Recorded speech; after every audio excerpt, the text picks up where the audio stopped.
지역 민방대표 출신인 신규식 충북 테크노파크 원장 후보자가 억대 자문료 논란에 결국 잦은 사퇴했습니다.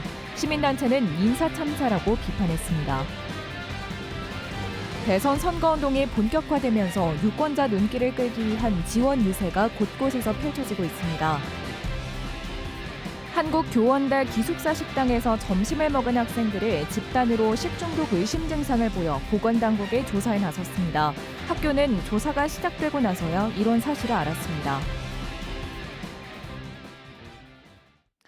여러분 안녕하십니까? 계속해서 뉴스투데이 충북 소식입니다. 21대 대통령 선거운동이 본격화되면서 유권자들의 눈길을 끌기 위한 지원 유세가 곳곳에서 벌어지고 있습니다. 더불어민주당은 박찬대 원내대표가 제천에서 청주까지 반나절 충북을 종주하는 일정으로 유세전을 벌였고 국민의힘은 남북권에서 집중 유세를 벌였습니다. 허지희 기자가 보도합니다. 이재명 후보 지원 사격으로 충북을 찾은 더불어민주당 박찬대 원내대표. 역대 선거에서 보수표가 많았던 충북 북부부터 찾았습니다. 공식 선거운동 전 소도시 경청 투어로 충북에서 북부 지역을 찾았던 이재명 후보와 비슷한 행보입니다. 충청도에서 선택받으면 대한민국에서 선택받는다며 압도적인 승리를 이룰 수 있도록 충북이 힘을 모아달라고 호소했습니다. 우리 시민의 힘으로 그리고 우리 국민들이 압도적으로 이번 대선에서 반드시 이길 수 있도록 힘을 모아 주십시오. 이어서 충주와 괴산, 청주를 잇따라 방문했습니다. 지지자들의 환대를 받으며 춤까지 추면서 단상 위에 올라 왜 이번 선거가 시작됐는지 강조했습니다. 지난 3년 동안 윤석열 대통령과 그 일당들은 본인의 이익만을 위해서 그리고 큰 부자들의 이익만을 위해서 살지 않았습니까? 민주당보다 하루 늦게 충북 출정식을 가졌던 국민의힘은 충북 도당을 중심으로 남북권에서 집중 유세를 벌였습니다. 중앙당 선대위에서 역할을 맡은 지역구 국회의원들을 대신해 서승우 도당위원장이 유세차에 올랐습니다. 5일장을 맞은 영동 전통 재래시장에서 유권자들을 만나 김문수 후보 지지를 호소했습니다. 우리 김문수 후보는 우리 사회의 갈등, 여러 가지 분열인 지역, 세대, 이념을 통합할 수 있는 저는 후보라고 생각합니다. 김문수 후보의 과거 운동권 전력과 정치 경력을 내세우면서 이재명 후보의 전과 기록과 사법 리스크를 강조했습니다. 지금 8가지 사건에서 재판을 받고 있는 중입니다. 과연 정과 사법부가 예비 범죄자가 대통령 후보로 되는 게 옳다고 생각하십니까? 본격적인 중앙당의 지역 지원 유세가 시작된 가운데 개혁신당 이준석 후보도 곧 충북을 찾을 것으로 예고했습니다. MBC 뉴스 허지입니다. 신규식 충북 테크노파크 원장 후보자가 결국 잦은 사퇴했습니다. 지역 민영방송사인 CJB 청주방송의 전 대표로 충청북도 산하기관장 후보가 되면서 청탁금지법 위반 의혹까지 불거져 논란이 끊이질 않았는데요. 도의회 인사청문회를 통과했지만 논란이 계속 커지자 더는 버티지 못했습니다. 부실한 인사검증에 인사참사라는 비판이 쏟아지고 있습니다. 김은초 기자입니다. 신규식 후보자는 충북 테크노파크에 문자 메시지 한 통으로 사퇴 의사를 밝혔습니다. 잦은 사퇴 이유에 대해 법을 어겼다고 인정하는 건 아니라면서 자신이 충청북도에 부담이 되고 있기 때문이라고 말했습니다. 또 특정 기업의 이익이 아니라 산림 바이오매스 산업의 생존을 위해 노력했다며 자신을 둘러싼 의혹에 관해서는 선을 그었습니다. 신 후보자는 지난 3월 후보자로 지명된 이후 청탁금지법 위반 등의 의혹을 받아왔습니다. CJB 청주방송 대표 시절 회사에 알리지 않은 채 기업체와 자문 계약을 맺고 총 1억 3천여만 원의 자문료를 받은 사실이 확인됐기 때문입니다. 이 문제가 이렇게 세상을 시끄럽게 하는 부분에 대해서는 다시 한번 죄송스럽다는 말씀드립니다. 하지만 충북도의회 인사청문 특위는 법 위반 소지가 없고 능력이 탁월하다며 적합하다는 결론을 냈습니다. 제가 봤을 때는 지금 현재 나와 있는 상황에서는 청탁금지법이 저는 아니라고 판단을 합니다. 정식 임명을 앞두고 중소벤처기업부 승인 절차만 남아 있었는데 지난주 중기부는 충북 테크노파크 측에 신 후보자의 의혹에 관해 법률적 판단을 더 해봐야 할 것 같다며 승인의 난색을 표한 것으로 확인됐습니다. 공교롭게도 신 후보자 사퇴 직전 경찰의 고발인 조사가 이뤄지는 등 관련 의혹에 대한 경찰 수사가 본격 시작됐습니다. 충분히 업무 지휘를 할 수 있는 지위에 있었기 때문에 영향력을 행사했을 가능성이 크다라고 말씀을 드렸고요. 시민단체는 이번 사태가 인사참사라고 비판했습니다. 김영환 지사의 대학 후배인 지역방송 대표를 충청북도 산하기관장으로 임명하면서 인사검증도 제대로 하지 않았다는 겁니다. 각종 의혹과 논란에도 후보자를 걸러내지 못한 도의회 인사청문회에 대해서는 무용론이 불거렸습니다.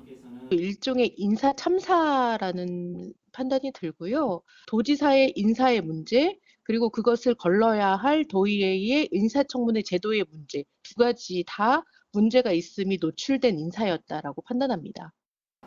경찰은 신 후보자의 사퇴와 관계없이 법 위반 여부에 관한 수사를 계속하겠다고 밝힌 가운데 충북 테크노파크는 후보 추천위를 다시 소집하는 등 원장 재공모 절차를 시작하기로 했습니다. 지역 산업 육성과 기업 지원의 핵심 기관인 충북 테크노파크는 기존 원장의 임기가 끝남에 따라 새 원장을 뽑을 때까지 초유의 직무대행 체제로 운영됩니다. MBC 뉴스 김은초입니다. 진천의 입주 지원 아파트가 다음 달 2일을 입주일로 통보하자 진천군이 입주 연기를 요구하고 나섰습니다. 진천군은 테라스동 공사가 입주일까지 마무리되기 어렵다고 판단해 입주 시기를 미뤄달라고 요구했다고 밝혔습니다. 지난 2023년 10월이던 입주 예정일이 수차례 미뤄지자 이 아파트는 입주 예정자 2,450세대에 지체보상금 3%를 비롯한 보상안을 제시했지만 이견이 커 협의가 이루어지지 않고 있습니다. 청주의 한 민간임대 아파트가 시공사의 부도로 조기 분양 전환이 추진돼 논란입니다. 지난해 6월 입주를 시작한 청주시 내수읍의 민간임대 아파트로 10년 거주 후 분양 전환이지만 임대사업자가 최근 조기 분양 추진을 통보해 입주자들이 불안해하고 있습니다. 해당 임대사업자는 지난해 시공사의 부도로 경영난을 호소하고 있는 것으로 전해졌습니다. 이 아파트의 조기 분양 공청회는 오는 18일 내수읍 사무소에서 열립니다. 청주의 한 대학교 기숙사 식당에서 점심 식사를 한 학생들이 집단 식중독 의심 증상을 보였습니다. 그런데 학생들이 익명 커뮤니티를 통해 집단 식중독 증상을 확인하고 신고할 때까지 학교는 전혀 알지 못했는데요. 보건당국이 조사에 착수했습니다. 전효정 기자의 보도입니다. 지난 12일 한국교원대 기숙사 식당에서 점심 식사를 마친 학생들이 복통과 설사, 고열 등 식중독 의심 증세를 보였습니다. 이 학교 1학년과 2학년 학생들은 모두 기숙사 생활을 하고 있는데 익명 커뮤니티에 식중독을 호소하는 글이 잇따르자 한 학생이 직접 보건당국에 신고했습니다. 설사하고 배 아프고 하루 종일 설사하느라 막 잠도 못 잤다 그러고 수업도 못 가고 열도 38도 이상으로 나는 친구들도 맞아요. 되게 고열. 많이 봐요. 기숙사에는 1,600여 명의 학생들이 생활하고 있는데 최소 하루 2끼를 이곳에서 해결하고 있습니다. 보건당국이 조사한 결과 식중독 증상을 호소한 학생은 모두 100여 명. 당시 기숙사 점심 식사에는 달걀 프라이를 포함한 비빔밥과 미역국 등이 나왔습니다. 학교에서 제공하는 그런 음식이나 그런 거에 문제가 있는 것 같아요. 그런 학교에서 주는 음식이나 물을 안 먹은 애들은 걸리지 않았는데 먹은 애들만 유독 걸린 것 같더라. 집단 식중독 의심 사고가 났는데도 학교 측은 학생들이 직접 보건당국에 신고할 때까지 이 같은 사실을 모르고 있었습니다. 일부 학생이 교내 진료실을 찾았지만 상비약을 줬을 뿐 식중독을 의심하지 않았습니다. 보건당국이 조사에 착수한 이후에야 뒤늦게 대책 마련에 나섰습니다. 식중독 의심 증상의 원인이 밝혀지지 않은 만큼 가열되지 않은 식당을 제공하고 오염이 의심되는 정수기 물 대신 생수를 나눠주고 있습니다. 정수기나 이런 것들을 좀 사용을 자제할 수 있게끔 이렇게 진행하고 예방수칙이나 이런 거 이제 좀 안내하고. 청주시 상당구 보건소는 해당 학교에 보존식을 수거하고 증상이 있던 학생과 조리원의 가건물을 채취해 정밀 분석을 진행하고 있습니다. 보건당국은 낮 기온이 점차 올라 식중독 위험이 높아지고 있다면서 특히 살모넬라균이 서식할 수 있는 달걀을 섭취할 때 주의할 것을 당부했습니다. MBC 뉴스 전유정입니다. 농촌 지역을 중심으로 다문화 학생들이 최근 크게 늘고 있는데요. 옥천 지역에는 이 학생들을 위한 아시아 문화 교육관까지 문을 열었습니다. 다문화 학생 비율이 워낙 높다 보니 잘 교육하는 것이 지역의 경쟁력이 되고 있습니다. 신병관 기자입니다. 옥천의 한 초등학교 5학년 영어 수업입니다. 학생들이 좋아하는 과목을 주제로 원어민 교사의 도움을 받아 서로 이야기를 나눕니다. 5학년 학생 가운데 다문화 학생은 11% 정도. 어릴 때부터 다문화 환경에 익숙해 이질감이 적고 오히려 다문화가 부러움의 대상이 되기도 합니다. 여행 가는 거 부러워하고요. 그리고 외국 음식을 먹는 걸 부러워하고요. 학교는 학생들이 자라면서 편견이 생기지 않도록 다문화 감수성에 신경을 쓰며 다문화 환경을 언어와 문화 교육에도 활용하고 있습니다. 다만 학교 자체적인 다문화 교육에는 한계가 있습니다. 농촌 지역에는 소규모 학교가 많은 데다 남부 3군의 경우만 하더라도 초중고 다문화 학생 비율이 12%로 도시 지역인 청주의 3%보다 4배나 높습니다. 다문화를 체감하기에는 학교 현장보다도 밖에서 많이 느껴보고 실제로 활동도 해보고 하는 활동이 필요할 것 같은데 충북교육청 국제교육원은 옥천에 있는 남부지원의 아시아 문화교육관을 개관했습니다. 체험과 게임을 통해 아시아 나라들의 정보와 전통문화, 문화유산 등을 배울 수 있습니다. 다문화 학생들은 부모의 나라에 대한 긍정적인 태도를 갖게 되고 다른 학생들도 국제적 감각을 익힐 수 있는 기회가 될 것으로 보고 있습니다. 언어의 다양성도 그렇고 문화의 다양성이 융합이 돼서 정말 국제적인 지도자로 성장할 수 있는 가능성을 가지고 있다고 생각합니다. 충북교육청 국제교육원은 이 밖에도 최근 늘고 있는 중도 입국과 외국인 가정 자녀의 한국어 교육을 지원하며 학부모를 상대로 진로와 진학 교육도 강화하고 있습니다. 문화적 차이가 벽이 아닌 경쟁력이 될 수 있도록 교육 인프라도 하나하나 구축되고 있습니다. MBC 뉴스 신병관입니다. 지난달 청주의 출생아 수가 63개월 만에 가장 많았습니다. 행정안전부 주민등록 인구 통계를 보면 지난달 청주시의 출생아 수는 498명으로 2020년 1월 이후 가장 많았습니다. 이는 전국 기초자치단체 가운데 경기도 화성과 수원에 이어 세 번째로 많은 인원입니다. 올해 들어 지난달까지 청주시 누적 출생아 수도 1,814명으로 1년 전 같은 기간보다 16.6% 많았습니다. 이상기후로 전국 곳곳에서 다양한 농작물 피해 보고가 잇따르고 있는데요. 이 전남에서는 농민들이 정성껏 키운 보리밭을 스스로 갈아엎는 밭갈이 투쟁이 이어졌습니다. 지난해 가을 역대급으로 비가 많이 오는 등 이상기후 탓에 밭을 쓰지 못하게 됐다며 울상입니다. 서희령 기자가 취재했습니다. 싱그러운 초록 물결이 넘실대야 할 보리밭을 트랙터가 무심히 밟고 지나갑니다. 잦은 비에 봄철 저온 현상 등이 겹친 탓에 생육부진으로 올해 수확량을 장담할 수 없는 상황. 동계작물 재배 농가들이 모여 밭갈기 투쟁에 나선 겁니다. 실제로 보리들을 살펴봤더니 평년보다 키가 절반밖에 자라지 못하거나 알곡이 제대로 여물지 못했습니다. 지금 보리, 먹이라든가 이런 부분들이 절반 정도밖에 되지 않는 상황입니다. 보기에만 지금 보리가 좋은 상태지만 실질적으로 내부에 들어가면 보리 생육이 아주 부진한 상황입니다. 이 같은 생육 부진의 원인은 파종기 내린 역대급 비. 가을과 봄 파종 때마다 많은 비가 내려 파종이 늦어지고 그마저도 씨가 제대로 싹을 틔우지 못했습니다. 소사료로 사용되는 라이그라스도 상황은 다르지 않습니다. 평소 같으면 어른 허리 이상 줄기가 길게 자랐어야 하지만 생육 부진으로 한 뼘 이상 꽃대만 길게 자란 상태입니다. 지난 봄 추위와 더위가 연이어 발생하는 급격한 기온 변동이 겹치며 꽃이 일찍 핀 탓입니다. 꽃이 핀 뒤 2주 안에 수확하지 않으면 작물의 단백질 함량이 떨어져 상품성이 크게 떨어집니다.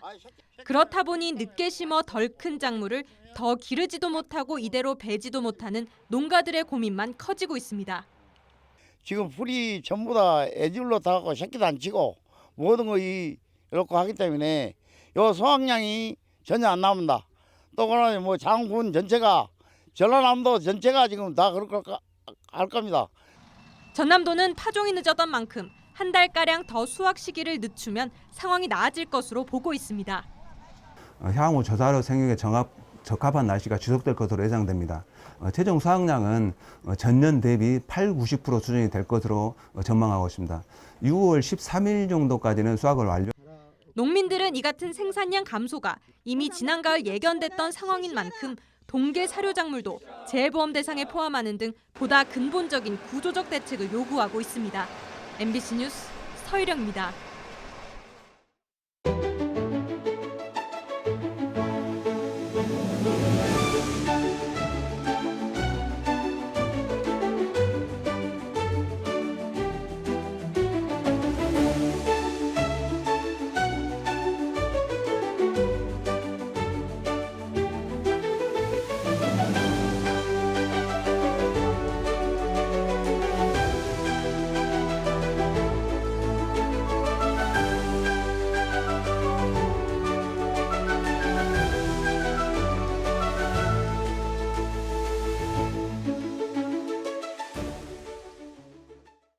경기 의왕시가 충북대와 교통대 통합 추진에 대해 우려의 목소리를 냈습니다.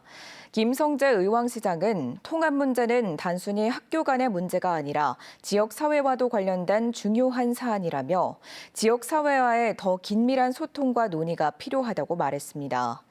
또 오랜 철도 중심지라는 의왕의 지역 정체성과 맞지 않다며 교통대 고유의 정체성과 역사가 유지돼야 한다는 입장을 밝혔습니다. 충북 지역 자영업자 수가 한 달 만에 2,000명 감소한 것으로 집계됐습니다. 충청지방통계청이 발표한 4월 고용 동향에서 충북 지역 자영업자는 22만 2천 명으로 전월보다 2,000명, 0.9% 감소한 것으로 나타났습니다. 1년 전 같은 기간과 비교하면 4,000명 줄어든 수치입니다. 반면 임시근로자와 무급 가족 종사자, 상용 근로자가 늘어 전체 고용률은 67.9%로 1년 전보다 0.7%포인트 올랐습니다. 미국 관세부가 영향을 받는 기업의 자금난 해소를 위해 충청북도와 농협이 자금을 지원합니다. 충청북도 경영안정자금 500억 원은 5억 원 한도, 2년 일시 상환, 2차 보전 2.8% 지원 조건으로 대미 수출 기업은 물론 영세 납품사 등 간접 영향 기업까지 해당됩니다. 또 NH농협은행은 300억 원 규모로 최대 1%의 우대 금리를 중소기업에 지원합니다. 충청북도가 도내 인구 감소 지역 내 4자녀 가정에 연간 100만 원을 지급하기로 하고 어제부터 신청을 받았습니다. 인구 감소 지역인 제천 단양과 동남 4군 등 6개 시군에 거주하며 자녀 4명 중 18세 이하 자녀 1명 이상이 주민등록상 동일 세대에 포함된 가구로 도내에는 253가구가 해당됩니다. 지역 화폐로 25만 원씩 분기별로 나눠 지급할 예정입니다. 증평 국립도서관에서도 국립중앙도서관의 자료 열람이 가능해졌습니다. 대상 자료는 중앙도서관이 디지털화한 일반 도서와 전자저널, 국외 고문원 등 모두 2만 47만여 건으로 증평 국립도서관 전용 컴퓨터를 통해 무료로 열람하고 출력도 할 수 있습니다. 앞서 증평구는 지난달 11일 중앙도서관과 국가지식자원 공유 서비스 협약을 체결했습니다. 청주시가 여름철 자연재난 종합안전대책을 추진합니다. 오는 10월 15일까지 24시간 재난상황실을 운영해 기상특보 단계별로 근무하고 상황 판단 회의도 수시로 개최합니다. 인명피해가 우려되는 재취약 지역은 지역별로 관리 책임자를 지정하고 고립 예상 지역도 특별 관리할 계획입니다. 또 무더위 쉼터를 비롯한 폭염 대책도 함께 추진됩니다. 지금까지 뉴스투데이 충북 소식이었습니다. 시청해주신 여러분 고맙습니다.